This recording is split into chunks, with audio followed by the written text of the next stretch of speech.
Երբ մտածենք, թե որքան փոքր է ի վերջո մարդկային ուրախությունների գավաթը,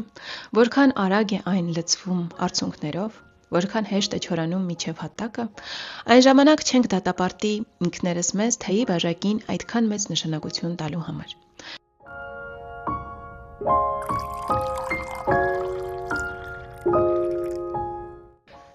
Այս տողերը Կակուձո Օկակուրա գրքից մեջբերումներ էին, թարգմանել եմ հայերեն, որ ավելի հետաքրքիր լինի, կնիգը չայը։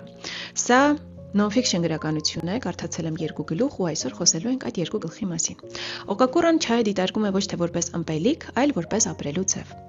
Նա քննադատում է արևմուտքին, ասում է, որ եվրոպացիները Ճապոնիային քաղաքակիրթ համարեցին միայն այն ժամանակ, երբ այն սկսեց պատերազմել Մանջուրիայում։ Մինչ այդ նրանց հետաքրքրում էին միայն էկզոտիկ տարօրինակությունները, այսօր էլ դա ատեական է, որովհետև մենք հաճախ ուրիշի մշակույթը լուրջ չենք ընդունում, քանի դեռ այն չի դարձել սպառնալիք կամ զվարճանք։ Այստեղ Օկակուրան պատմում է, որ չայի էվոլյուցիան ունեցել է 3 փուլ՝ եփած չայի փուլ, հարած ու թրմած, ու դա կապում է 3 դինաստիաների հետ՝ տան, սուն և մին։ Սրանք նաև ցույց են տալիս 3 տարբեր մշակույթների առանձնահատկությունները։ Ինձ համար էստեղ շատ բան կար, որը ես չգիտեի, օրինակ։ Ժամանակին չայը եփում էին բրնձի, իմբիրի, նարնջի կեղևների ու նույնիսկ սոխի հետ։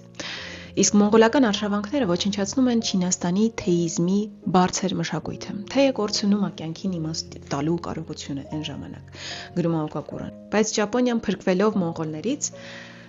պահպանեց այդ ոգին և զարգացրեց։ Այս գիրքը գրվել է 1906 թվականին, բայց հնչում է այնպես, կարծես գրված է հենց այսօր, մեր աղմկոտ, շտապող,